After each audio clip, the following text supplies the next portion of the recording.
You ready? I'm ready. You sure? I'm ready. All right. You ready? You ready? I'm ready. I'm not just ready. I'm ready. Freddy. All right. He's ready, Freddy. Hey, guys. It is Last Mohican and Luxboo. And welcome to the second episode of our podcast. This time around, we are talking about game pre-orders and whether they're really that ethical or not for gamers. So, Luxboo, when we were talking, I know you had some good points, so I'm going to actually let you tee this one off. What? Okay.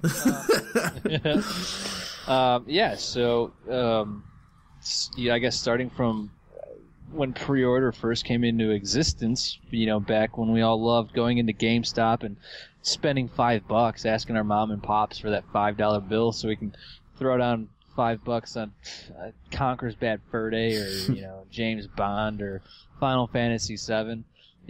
I'm not really sure if there was anything really spectacular involved, but you sometimes got, like a Game Informer, some sort of magazine or some poster or anything, something like that. I remember getting a poster. That was like the pre-order enticement. Mm-hmm. Yeah, it was even true up to Diablo 3.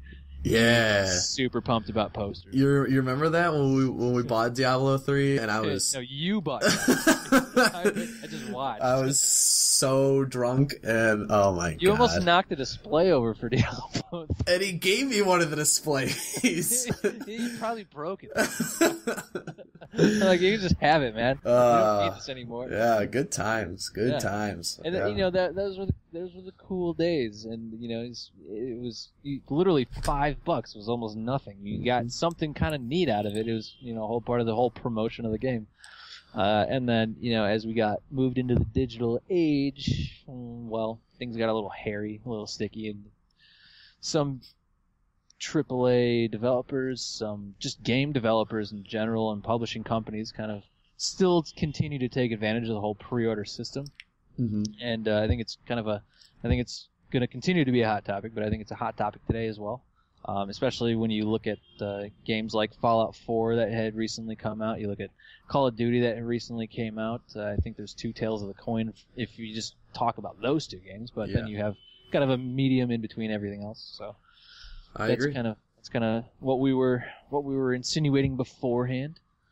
Yeah, I mean, I know that you and I kind of look at pre-orders as like there's a good, bad, and the ugly side of it, and I think that is a story for many different facets of video games. Is there's the good sides of it, the bad sides, and then just like the truly ugly sides, the sides that's like I can't believe that we let ourselves do this. And right now, at least in the last few years, I know there's been a really huge counterculture push with gamers saying don't pre-order games. Don't do it. Don't buy into it. It only hurts us as gamers. It only helps the corporation. It does not help us out at all. And, fuck the man. And I think like to a certain extent, I think that's correct. I think you can agree that when it comes to like the AAA publishers, the triple titles, I think there's a certain amount of truth with that. But also there's I think it can also help out with the smaller guys. I think it can help them build up hype for the game, and I think that there's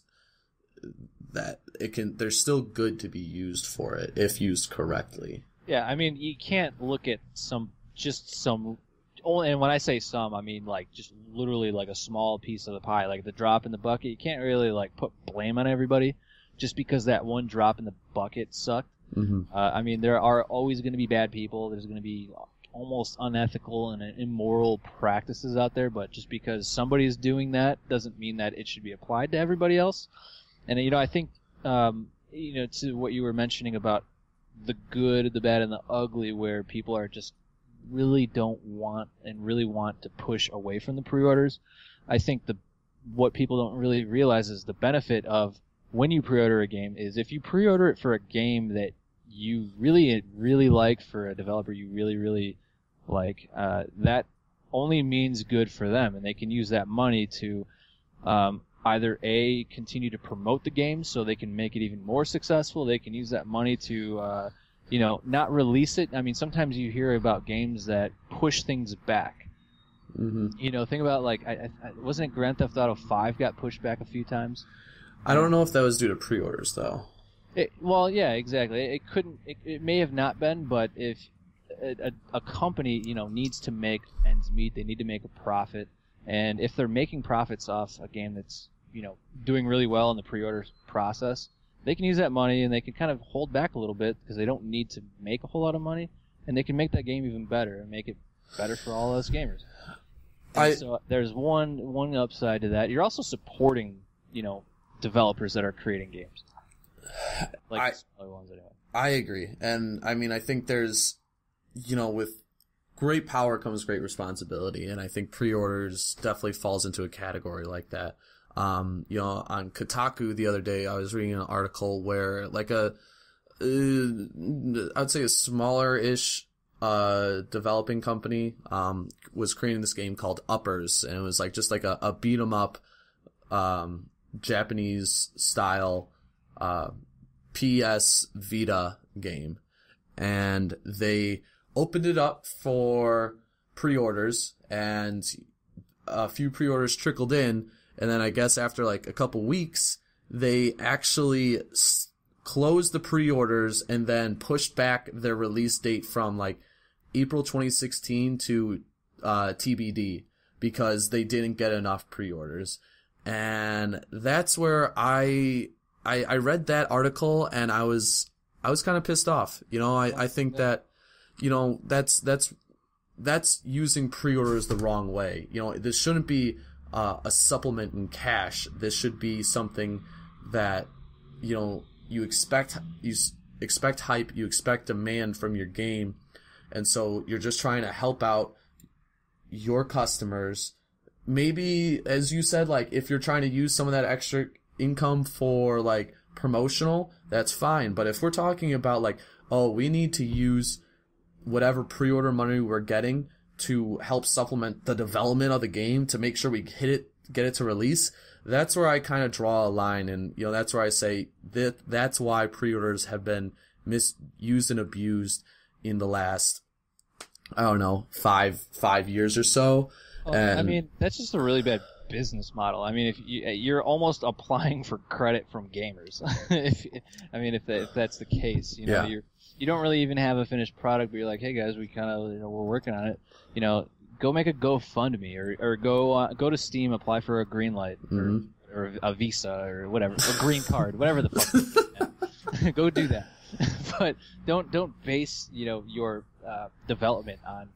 Yeah. Just how pre-orders do. I mean, that should really just supplement what you are doing and really kind of, in my opinion, when you pre-order a game, it should say, this many people have our backs because we are making a great game and they want a great game, so we're going to continue to make this game great. So, we'll release it and we'll make it really great. We'll promote it, make it really great. Or conversely, we'll push it back a little bit further. We have enough money to, pay everyone that works for us and make this game just a little bit better, add a couple of cool features or whatever, and because we have the time to do it now because we got money.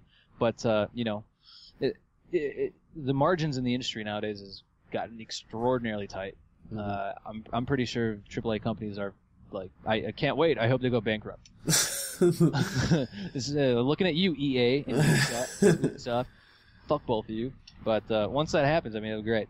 But I mean, you can't really look at like that one article and and say that's all it's there for. That's all it fucking is. Right. I mean, it's just really, really, really, really bad business, and those guys should be ashamed of themselves, I think.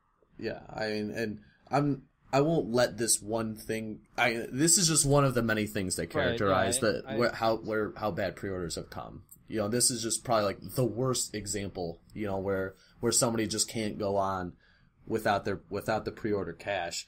So, because obviously, I mean, to make it TBD, like to be determined, like, come on, are you fucking kidding me? Yeah, I mean, you're at that point, you're just leading on your customers.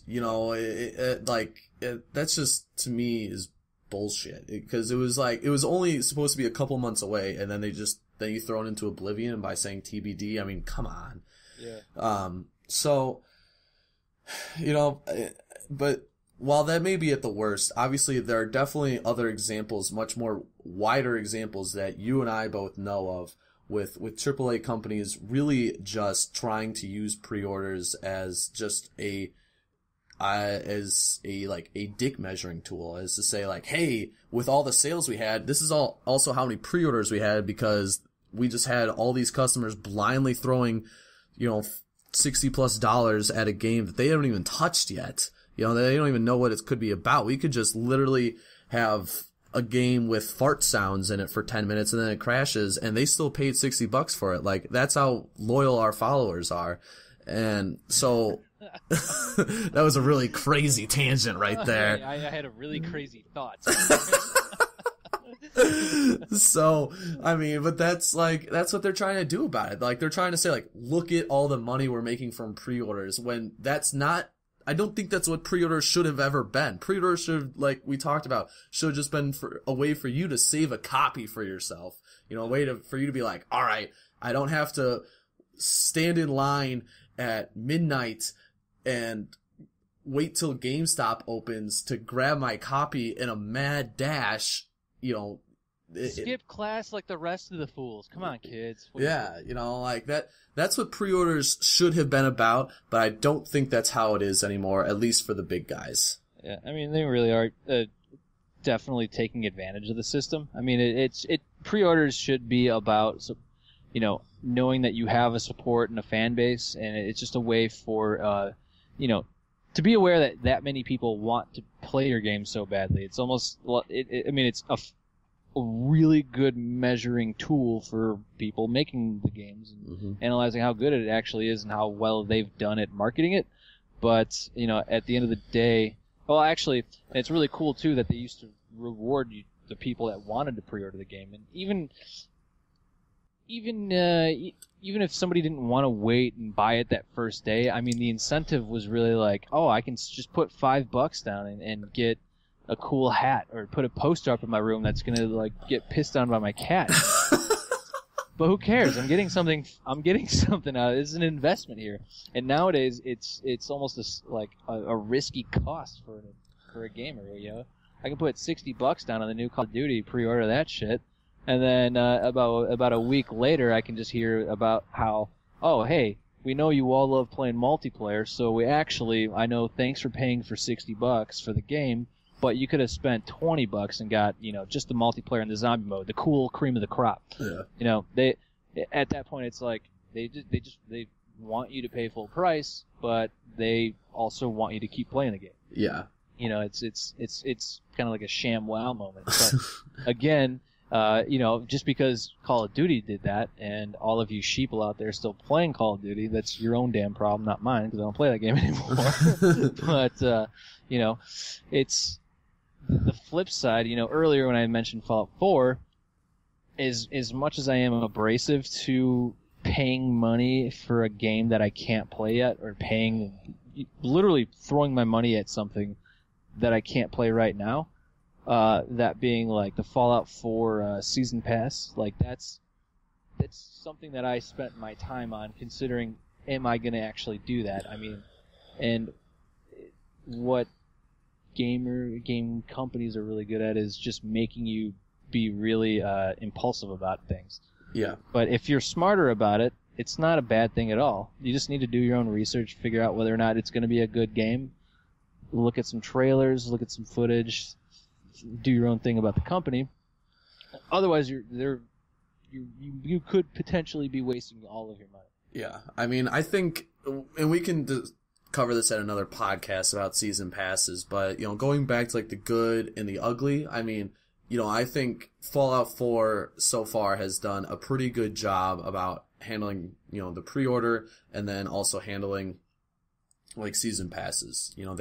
When they announced that there was going to be new DLC coming out for the Fallout 4 game, that they were very clear in saying, at the beginning of March, we're gonna hike up the season pass from, what was it, like $30 to $50. So nudge, nudge, wink, wink. Here's your surefire bet that the season pass is gonna be used. You better buy it now and save yourself some money. Right. So and if EA did that, they would have hiked it up to $50 right the same day Fallout 4 came out. yeah, and that was the real tragedy with EA when you look at Star Wars Battlefront. I mean, Star Wars Battlefront originally came out as an open beta on Origin, and they said, hey, as long as you download the game, you can play it and you can have a ball with it. You can only play 2 maps, but that's just the beta. You kind of see what you get. And that was fine. That was cool. So, a bunch of people played the beta. A bunch of people played, AT-AT Attack and Defend, whatever it was called, the battle mode.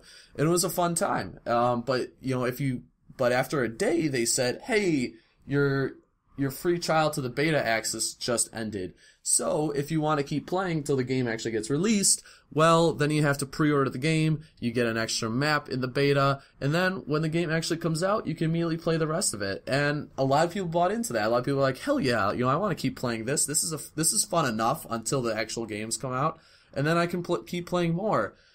And then the game got released like 2 weeks later, and the game sucked. For $60, the game was not worth it. The game, that was a $20 or $30 effort, not a $60 effort. But then what did EA do? They say, hey, you know what? Well, maybe there isn't a whole lot of content now, but if you buy the season pass, then you can get more content after that.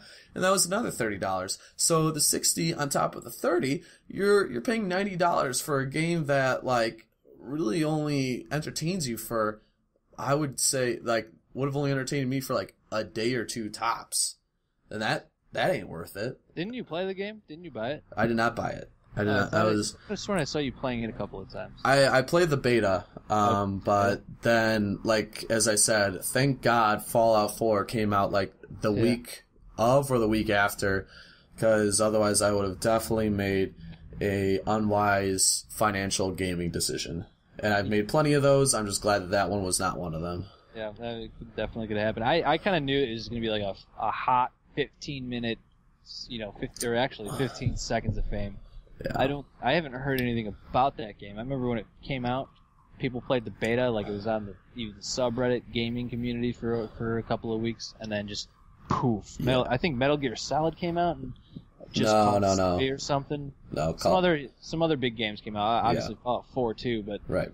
Some other like awesome like gifts you can make, whatever they do. Yeah. And then it's just I don't even know who plays that anymore. The last thing I saw of Battlefield Star Wars Battlefield was on the PC Master Race subreddit, and wasn't it the mod thing? It was talking about how badly it's been going over on the PC version. Like I don't know the actual number, but like on the Xbox and PS4, it was like, there's still 20,000 active players at the time that the person took the screenshot. On the PC version, I think there was like 2,000, like 10% of what was going on in the consoles. So obviously that just really murdered that, like the lack of content really just murdered that game. Yeah. Oh, I mean, oh god, I fucking hate EA. Like it just upsets me so much because I remember just playing the shit out of that Star Wars Battlefront, and when Star Wars Battlefront 2 came out, I was like, hell gosh. Yeah! Like those two were really great, and those were like really great memories in my childhood. And EA Sports, of course, being EA, fucking managed to ruin that. I didn't even touch the game though, so I guess it's still preserved. But knowing that it was recreated, I mean, it's like EA actually. It's like Conker's Bad Fur Day being remade for the Xbox. Just going, man. I mean, yeah. Let's save our hatred and our ammunition for EA and all the other AAA devs for another podcast. I mean, I agree. There's plenty of hate that can go around, but and they're not even the worst, or like that is a shitty example about the pre-orders. But then like another one of a really shitty pre-order example was with the Total War publishing company, the developers, when they came out with Shogun Total War 2, they were so specific about their pre-orders that depending on whether you pre-ordered it on Steam or if you pre-ordered it at GameStop, you got different pre-order benefits, and those benefits had real in-game effects on how you interacted and played the campaign. whether you got an exclusive faction was through one route. I think that was if you pre-ordered it through Steam.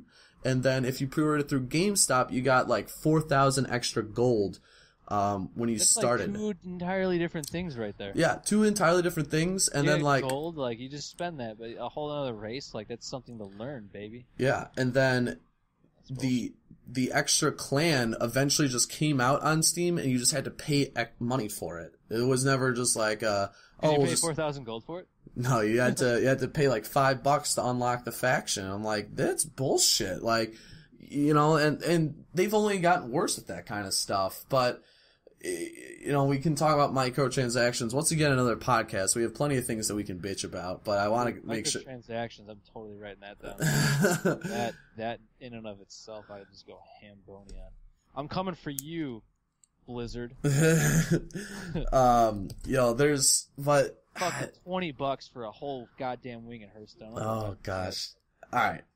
So yeah, I mean, the pre-order thing has like just really gone out of control for me, and I don't really see it getting that much better. I don't see. I think it's gotten a little better, at least from a couple of years ago. I mean, and not only is we can sit here and we can also like just say fucking Battlefront was a dud. Call of Duty, marketing was just terrible on that, and a bunch of lies. But there are games that hype themselves up. They're everything they're meant to be, and then just when it comes out, there's an issue going on. Something happens and you can't play the game. Mm-hmm. I read something about Street Fighter V. It had a really, really bad launch, and I know a lot of people are excited for that game. Outside of Mortal Kombat, I don't really play those kind of games, but I know that really impacted what people thought of. Was it Capcom that makes the game?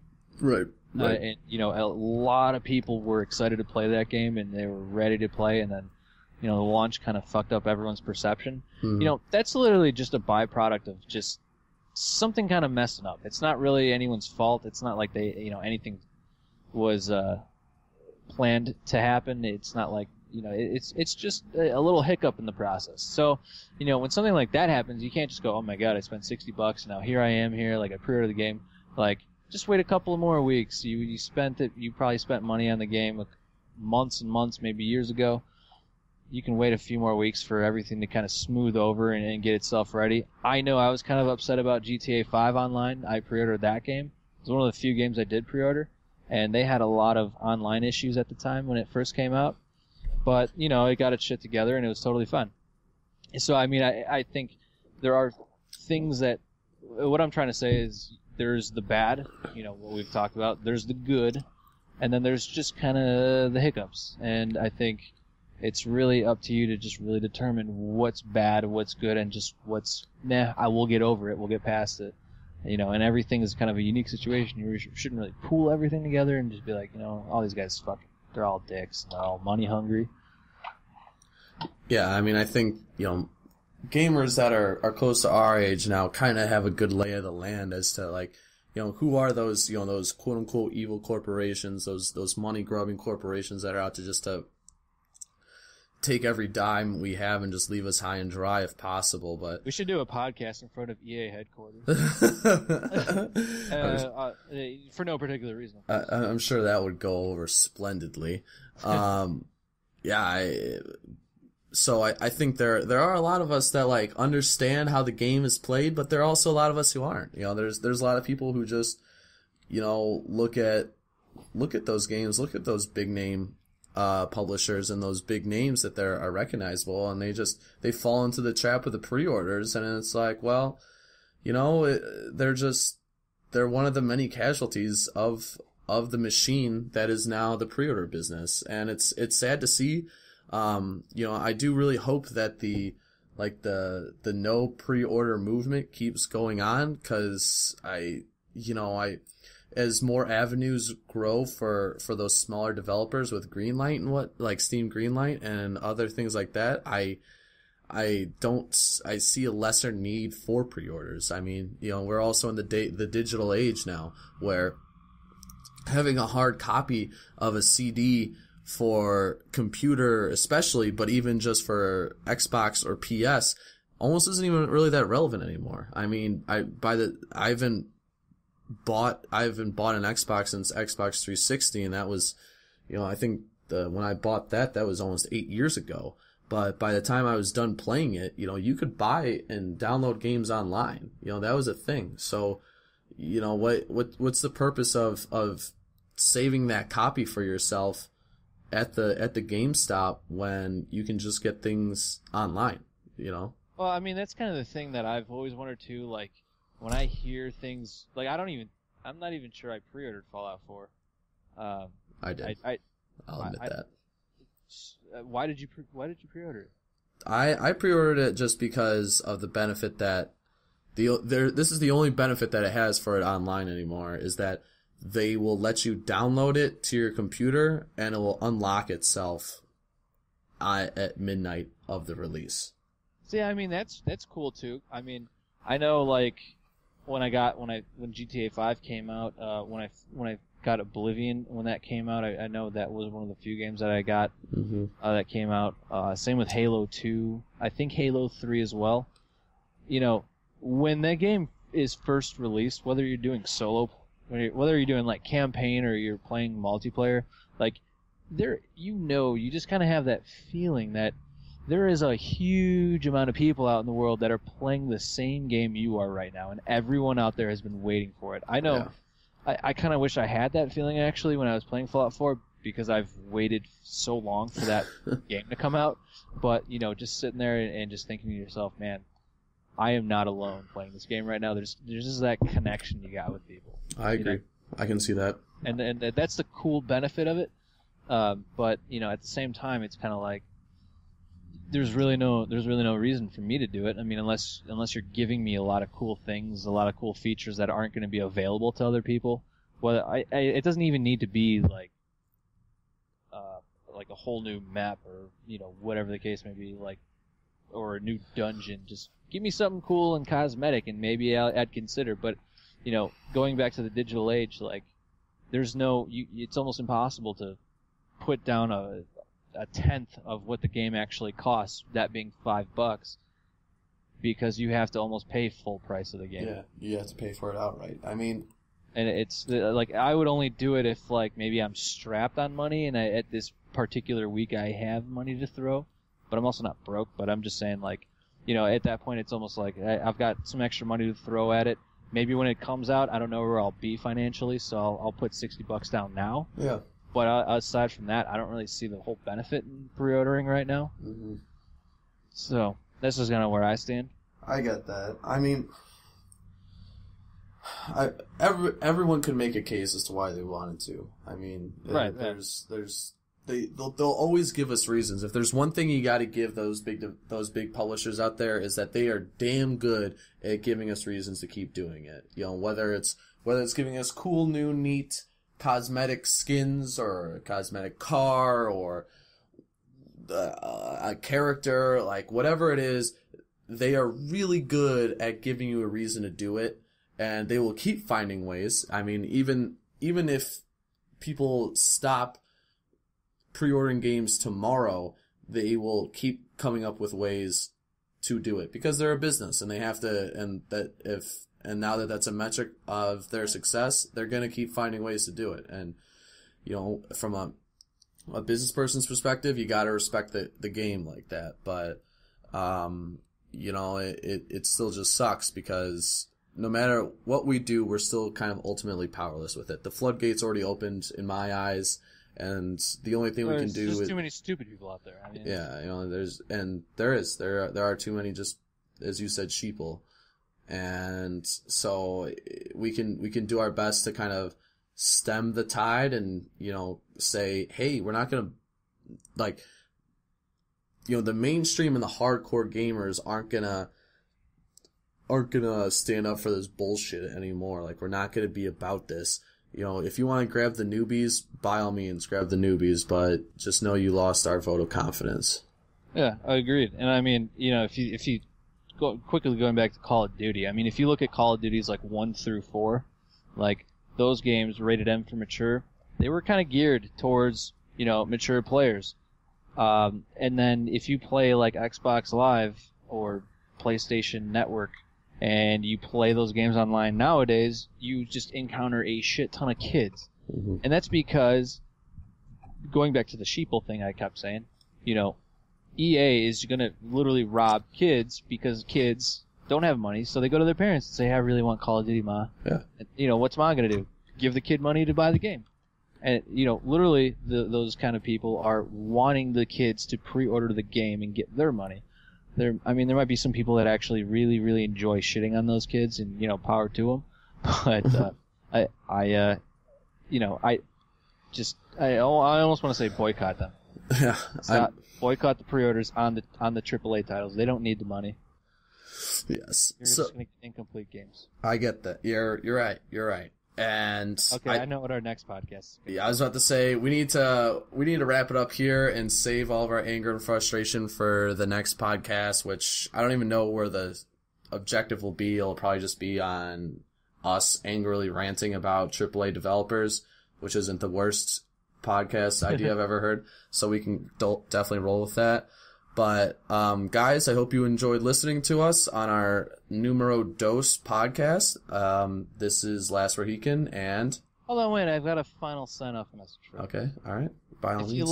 If you liked what we were talking about, if you have your own opinion that maybe we missed or you want to provide it, feel free. We'll address it. We'll read it.